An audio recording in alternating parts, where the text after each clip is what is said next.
Okay, today we're going to get started with the AR Maglock. It's a Maglock for AR-15s to make it compliant to your state. California compliance says I have to have a fixed magazine or I have to have a featureless gun. So we're going to go over installation and my personal opinion on pros and cons on the positives and negatives I have on this. We are clear. So to start with, we do not need the upper at this time. So we'll focus on the lower, we'll come back to the upper pretty soon. So to start with, very simple and self-explanatory, we need to take off your old magazine release button. So what happened was I built my AR-15 and I didn't know about all this compliance shit because nobody gave me any issues when I ordered shit online. So this is the standard release button, which in California is illegal. So I do need to swap it out. So all I do is I get an Allen key, just like when you installed it, bring it up and spin it up.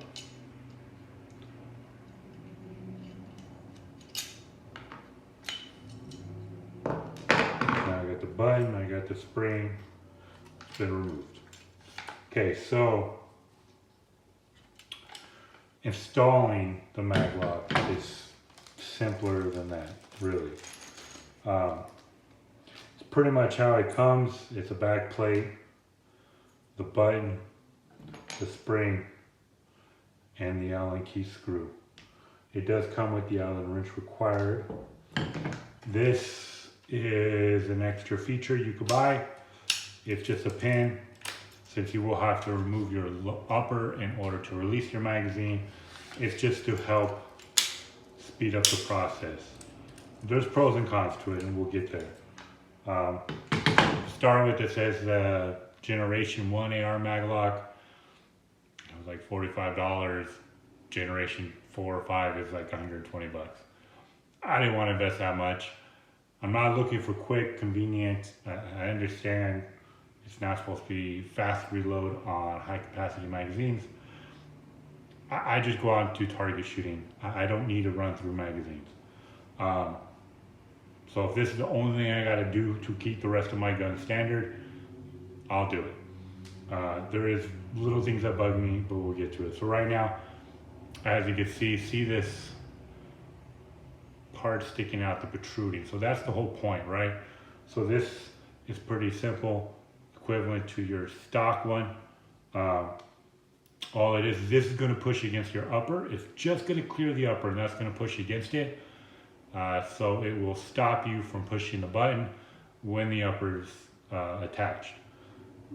So to install it, you could put the spring right on this side and then install the button into the port. Push it in. You'll see how it clears. It doesn't take much. It just clears it enough. That way it's not big and bulky.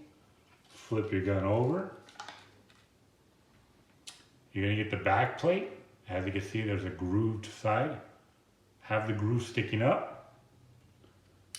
That way the screw sets into it flush. Then get your Allen key.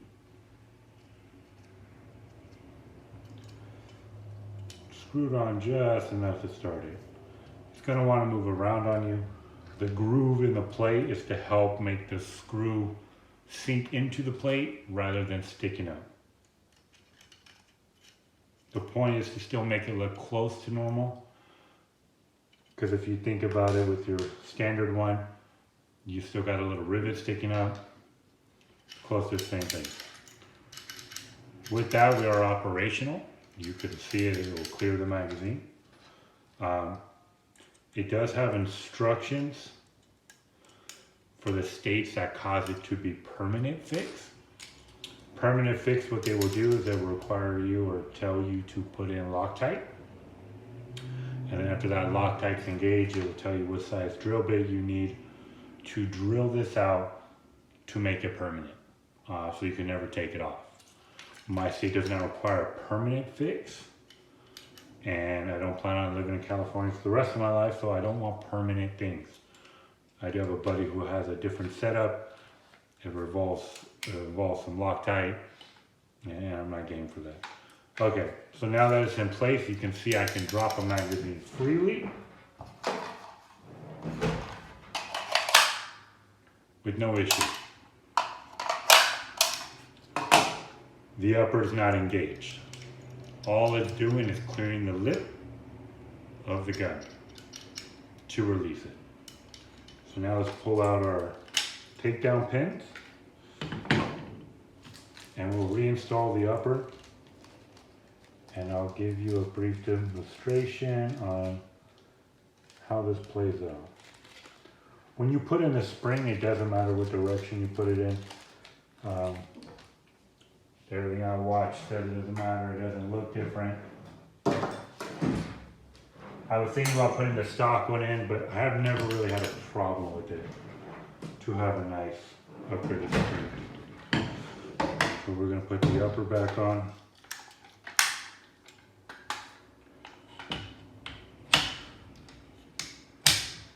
Upper in, rear's in. So we'll show I am still clear, and we're good to go. Okay. With the AR Maglock, currently my button will not compress. It is touching my upper. It is holding me from releasing it with the gun in one piece. With that, you could still insert a magazine, no issue.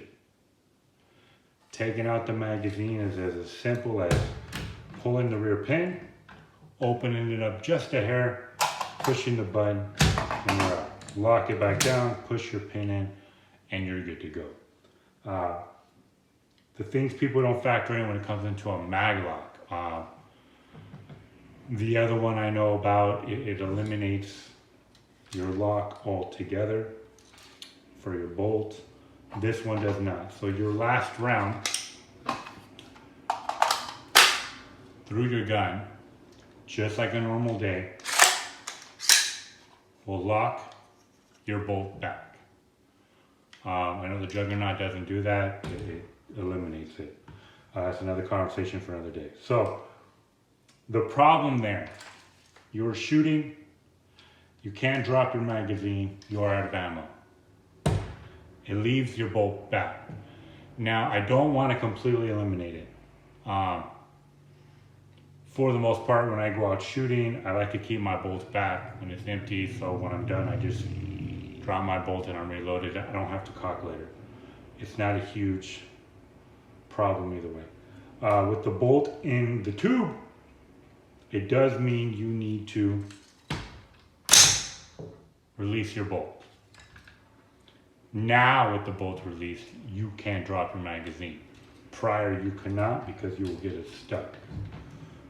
So now that I can drop my magazine, we're clear, okay? The problem people run into, and I've only ran into once, is if you get a jam. You get a jam, you can pull your pin all you want, you're not gonna open. You're not gonna open, your magazine's not gonna release, it is in your tube. For anyone who doesn't understand the science of this good.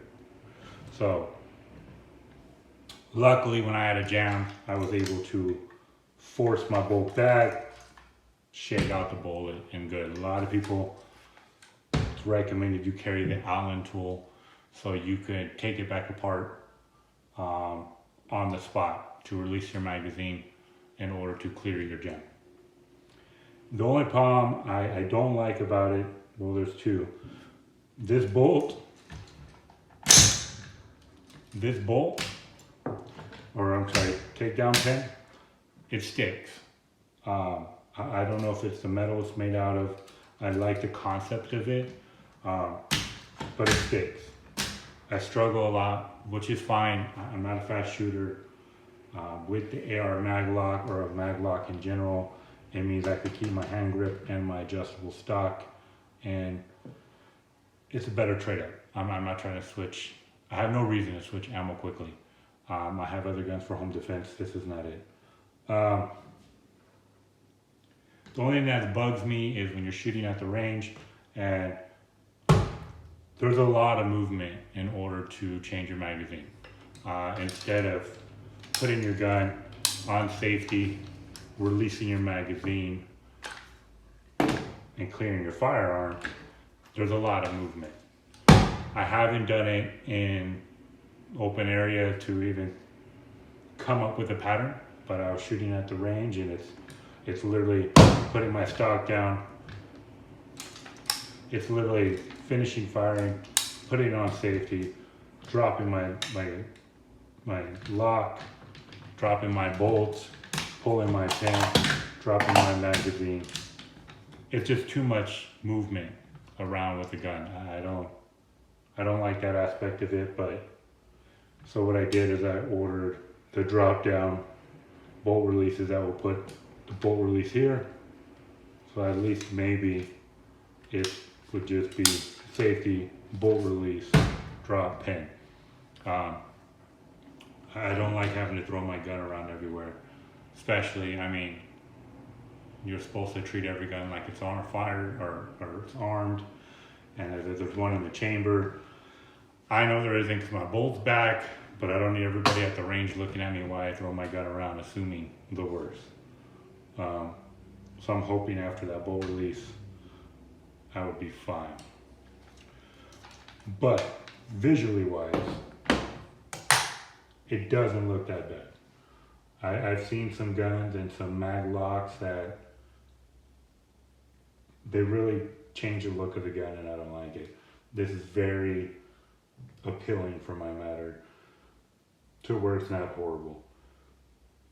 It's a small price to pay in order to have my grip and my stock. So that's my installation and my opinion on the AR Maglock. I would say if you have the money, get it. There is some competitors out there. I did a lot of research before I bought this. Generation 4, Generation 5 is even better. If I could afford it at the time, I would have got it. It may be something I get in the future. But compared to the competitors, a lot of them eliminate the bolt release, the bolt catch, the button in general. If they eliminate it, which I get it. It's saving you a step and it's keeping your bolt forward at all times, so you could release it. But I'd rather take that extra step to have the ability to lock my bolt back. When I'm done firing, I especially when I'm out and about rather than inside of a shooting range, I prefer to keep my bolt back